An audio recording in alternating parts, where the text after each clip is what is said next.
नमस्कार, मी महाराष्ट्र न्यूज चॅनलमध्ये आपलं स्वागत। आज आपण आलेलो आहोत पुणे चिखलीला आणि आम्ही आलेलो आहोत महालक्ष्मी ग्रीन हाऊसला। आमच्या समोर आहात त्यांचे फाउंडर श्रीमान अविनाश मोरे। चला त्यांच्याशी बोलूया, गप्पा मारूया आणि जाणूया की त्यांची या बिझनेसची सुरुवात कधीपासून झाली होती। नमस्कार सर। नमस्ते सर, आमच्या प्रेक्षकांना सांगा की महालक्ष्मी ग्रीन हाऊस याची सुरुवात कधीपासून झाली होती? ॲक्च्युली महालक्ष्मी ग्रीन हाऊसची सुरुवात 1987च्या रेंजमध्ये झालेली आहे। तेव्हापासून हा बिझनेस सुरू केलेला आहे। याच्यापूर्वी तुम्ही काय करत होते? मी यापूर्वी दुसऱ्या कंपनीमध्ये याच रिलेटेड असणाऱ्या दुसऱ्या कंपनीमध्ये साईटवर सुपरवायझर म्हणून काम करत होतो। त्याच्यानंतर एक 4 ते 5 वर्ष मी तिथं काम केलं आणि नंतर आमचे मेवणे जे आहेत रानवडे, आमचे दाजी, त्यांच्याबरोबर मी राहून त्यांनी सपोर्ट केल्यानंतर मग पहिले स्वतःचे 2 ग्रीन हाऊस सुरू केले, नंतर मग या बिझनेसला सुरुवात झाली। Very good. सर, ग्रीन हाऊसचा उपयोग ॲग्रिकल्चरमध्ये कशासाठी केला जातो आणि शेतकऱ्यांना याचा काय फायदा आहे?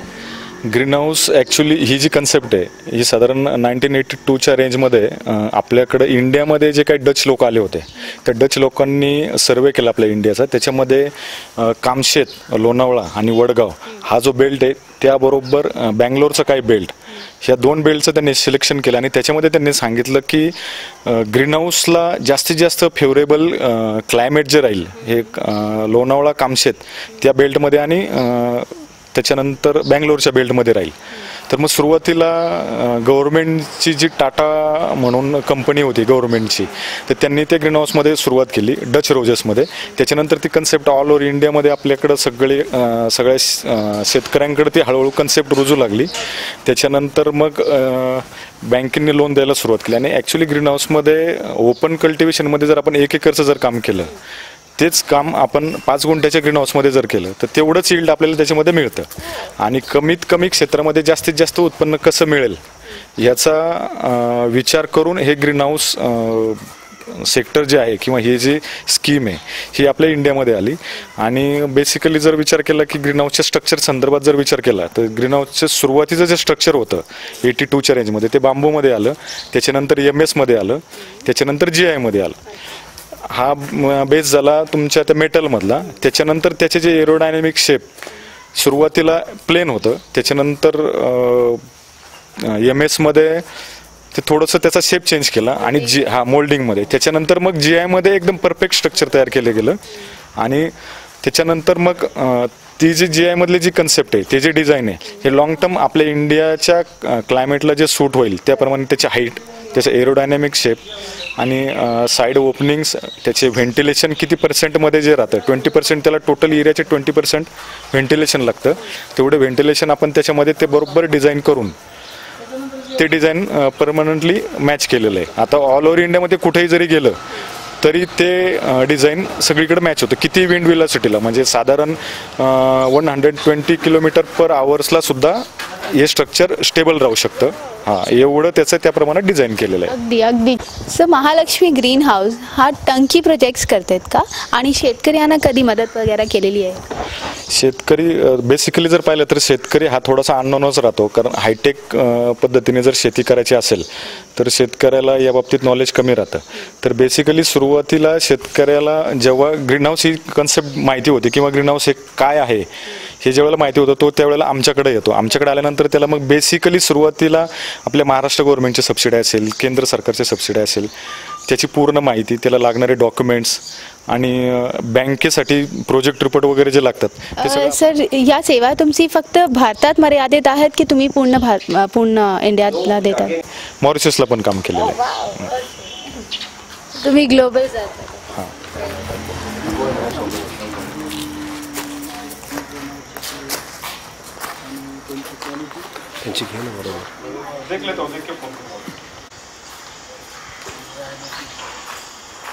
नमस्कार मॅडम। नमस्कार मॅडम। तुमचं नाव काय? माझं नाव सौ सारिका अजय गठ्ठेवार। आणि महालक्ष्मी ग्रीन हाऊसमध्ये तुमची नक्की भूमिका काय आहे? मॅडम मी ते अकाउंट्स मॅनेजर म्हणून कामाला आहे. गेली 6 वर्षाला मी इथं काम करते. अच्छा. आणि काय बघता तुम्ही? मी एव्हरीथिंग परचेस करणे, पेमेंट काढणे, बँकेच्या ट्रान्झॅक्शन्स किंवा सर नसतील तेव्हा कस्टमर्सला अटेंड करणे, कोटेशन देणे, प्रोजेक्ट रिपोर्ट सगळं एव्हरीथिंग मीच बघते. अशी 2 व्यक्ती आहेत. नमस्कार, काय नाव आहे आपलं? माझं नाव नितीन गोसावी. शंकर देशमुख. माझं नाव शंकर देशमुख आहे. आपण या फॅक्टरीमध्ये काय करता? आम्ही या फॅक्टरीमध्ये साईडवरती वर्कआउट करत असतो. जे स्ट्रक्चर असतं पॉलिहाऊसचं त्याची देखभाल करतो आम्ही. म्हणजे काय देखभाल म्हणजे काय? सेडची जी मटेरियल वगैरे इथून सप्लाय केल्यानंतर जे कमी जास्त पडतं ते कंपनीत इन्फॉर्मेशन द्यायची आणि मुलांकडनं कामं करून घ्यायची. तुम्ही सुपरवायझर आहात का थोडक्यात? म्हणजे किती माल निघतोय, काय निघतोय, लोडिंगला करतो आम्ही. जे शेडने तयार होतं ना त्याचं सुपरविजन ते कुठपर्यंत सेड पोहोचलेत, काम कुठपर्यंत पोहोचलेलं आहे ती पूर्ण माहिती कंपनीत द्यायची आणि जिथं काय जे मटेरियल कमी जास्त झालेलं आहे तेवढं मटेरियल त्यांना इथनं सांगून पोहोच करायचं. मोरे साहेब, पुढे मला विचारायचं आहे की तुम्ही या क्षेत्रामध्ये कसे आले आणि तुम्ही एवढे यशस्वी पण झालेलो आहात आज, तर तुमचं यशाचं नक्की रहस्य काय आहे हे आमचे प्रेक्षकाला. ॲक्च्युली मी ज्यावेळी सुरुवातीला ज्या कंपनीमध्ये कामाला होतो याच कंपनीशी रिलेटेड त्या कंपनीमध्ये मी साधारण एक 5 ते 6 वर्ष काम केलं. त्याच्यानंतर आमचे मेवणे म्हणजे माझे दाजी अशोक रानवडे हे ज्यावेळेला मला भेटले, आमची ज्यावेळेला चर्चा झाली, ते म्हटले की आपण ग्रीन हाऊस करू. मग त्याच्यानंतर मग त्यांचं एक 5 गुंठ्याचं ग्रीन हाऊस, माझं एक 5 गुंठ्याचं ग्रीन हाऊस, असे 2 ग्रीन हाऊसेस केले आम्ही. मी ज्या कंपनीकडे कामाला होतो त्यांच्याकडनंच करून घेतले. पण ज्यावेळी ते ग्रीन हाऊस करत असताना जो काही बँकेसाठी होणारा त्रास आहे किंवा पेपर वर्क जे आहे, सबसिडीसाठी जो काही होणारा त्रास आहे, हॅरेसमेंट जी होती ही स्वतः अनुभवली. आणि त्याच्यानंतर अशी जाणीव झाली की शेतकऱ्याला ग्रीन हाऊस करताना किती त्रास होतो. ते एक थोडंसं मनाला खटकलं की ही जे काम करणारी जी कंपनी आहे, या ज्या कंपन्या आहेत, या कंपन्या शेतकऱ्यांना कशा प्रकारे त्रास देतात. मग नंतर हळूहळू थोडंसं त्या मनामध्ये बिंबल्यानंतर मग पुढचे जे ग्रीन हाऊस आम्हाला करायचे होते ते 2 ग्रीन हाऊस केल्यानंतर आम्ही त्याच्यामध्ये सक्सेस झालो. सक्सेस झाल्यानंतर मग आम्हाला जे पुढचे 2 ग्रीन हाऊस करायचे होते ते ग्रीन हाऊस करताना आमचे मेवणे म्हटले की आपण स्वतःच करू. आपला खर्च झाला तरी हरकत नाही, पण तुला एवढा एक 5-6 वर्षाचा एक्सपिरियन्स आहे तर तू स्वतः ग्रीन हाऊस कर, स्वतः त्या फील्डमध्ये जा, शेतकऱ्यांनाही तुला मदत करता येईल. आपल्याला जो झालेला त्रास आहे तो इतर शेतकऱ्यांना न होण्यासाठी आपणही शेतकरी आहोत, शेतकरी आपण असताना शेतकऱ्यांसाठी काम करू म्हणून मग आम्ही स्वतःची फॅक्टरी चालू केली आणि हळूहळू याच्यामध्ये पुढं गेलो. आणि फक्त एकच याच्यामध्ये ठेवलं की ज्या शेतकऱ्याचं आपण काम करतोय तो शेतकरी समाधानी झाला पाहिजे. त्या ग्रीन हाऊसमधनं त्याला 2 पैसे चांगल्या प्रकारे मिळाले पाहिजेत. त्यांनी जे काही त्याच्यामध्ये आतमध्ये भाजीपाला किंवा जी फुलं लावलेली त्याचं रिपेमेंट, बँकेचे पैसे त्याला रिटर्न चांगल्या प्रकारे मिळाले पाहिजेत. बँकेचं प्रपोजल व्यवस्थित झालं पाहिजे. त्याच्यानंतर सबसिडी लवकरात लवकर मिळाली पाहिजे. ह्या सगळ्या गोष्टी आम्ही व्यवस्थित शेतकऱ्यांना, सगळ्या सेवा व्यवस्थित शेतकऱ्यांना पुरवल्यामुळं तिथनं पुढं मग आमची प्रगती वाढत गेली. आणि प्रामाणिकपणा हा आमचा सगळ्यात मोठा मंत्र. मोरे साहेब, 17 वर्षाचा तुमचा ह्या बिझनेसचा प्रवास, तुम्ही नक्की कुठे कुठे काम केलेलं आहे आणि तुमची भविष्याची योजना काय आहे? साधारण 17 वर्षामध्ये मी जास्तीत जास्त काम महाराष्ट्रामध्ये केलेलं आहे. त्याच्यामध्ये उस्मानाबाद आहे, नांदेड आहे, कोल्हापूर, सांगली, सातारा.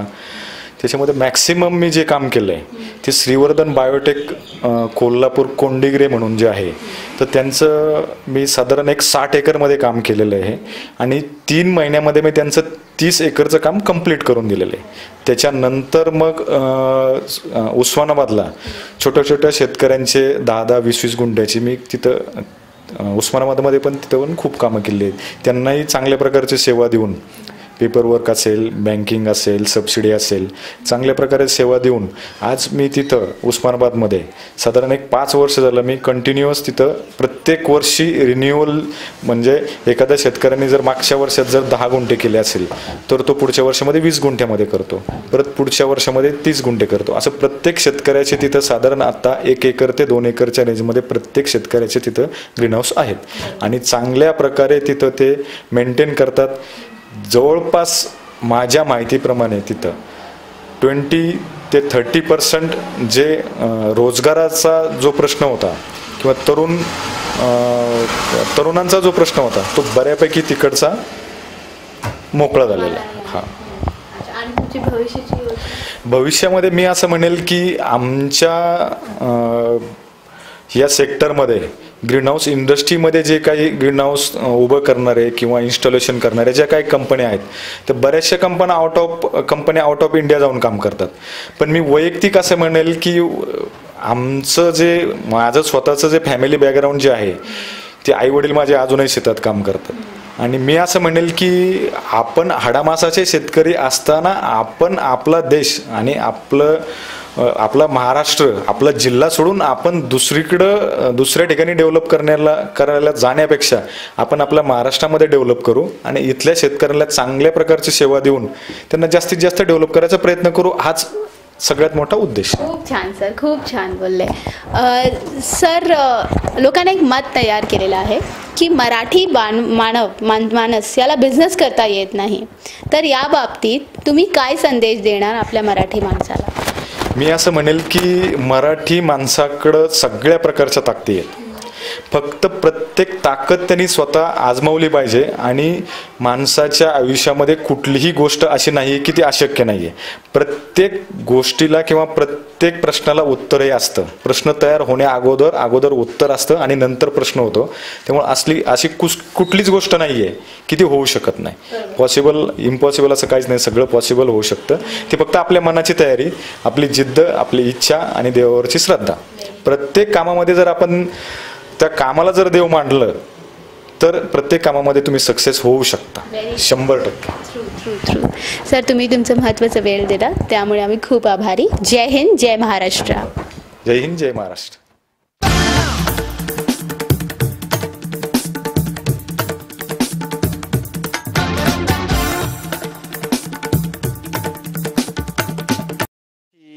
आपण चर्चा केली मोरे साहेबांबरोबर आणि त्यांच्या ग्रीन हाऊसबद्दल काही चर्चा मॅडमने केले होते. पुढचा त्यांचा स्वतःचा एक नर्सरी आहे महालक्ष्मी ग्रीन टॅक आणि त्यांच्या योगाने त्यांचे काही क्लायंटसुद्धा इथे आम्हाला दिसत आहेत. साहेब नमस्कार. साहेब नमस्कार. साहेब, आपण महालक्ष्मी ग्रीन टॅकमध्ये नक्की काय कशासाठी आला तुम्ही? आम्ही ग्रीन हाऊसची चौकशी करायसाठी. चौकशी करायला? हो. म्हणजे याच्यात हे नर्सरी जे दिसत आहे सीडलिंग ट्रेजला वगैरे, ह्याच्यात तुम्ही काय म्हणजे थोडक्यात विकत घ्यायला आलात कसं? तुम्ही शेतकरी आहात का? शेतकरी. तुम्ही पण शेतकरी? हो हो. तर आपण शेतकरी आहात तुम्ही? मग तुम्ही पण ह्यांच्याकडनंच घेता मोरे साहेबांकडून? हो, आपण शेतकरीच आहे आणि आम्हाला पॉली हाऊस करून त्याच्यामध्ये फुलांची शेती करायची. फ्लोरिकल्चर करायचं? हो. मग हे मदत तुम्हाला टोटल करून देणार? फुल टोटल सगळी मदत हे करतात. फॉगिंगचा प्रकार वगैरे जे आहे ते पण तुम्हाला करून देतात? यातली आम्हाला काय माहिती नव्हती, आजपर्यंत सगळी माहिती त्यांनीच पुरवलेली आहे आम्हाला. अच्छा. आता आम्ही त्यांच्या माहितीच्या आधारे सगळं तयार करणार आहे. नाही म्हणजे माहिती म्हणजे कसं, म्हणजे ते तुमची जागा तुम्ही आमची स्वतःची जागा आहे, शेतकरी आम्ही. आमच्या स्वतःच्या जागेत आम्हाला जास्त इन्कम, शेतकऱ्यांना जास्त इन्कम याच्यातून मिळतो. एक बिझनेस म्हणून पण आम्ही त्याकडे पाहिलं जातं. अच्छा. तुम्हाला मोरे साहेबांवर फुल भरोसा आहे असं बोलतो? हो, पूर्ण भरोसा आहे.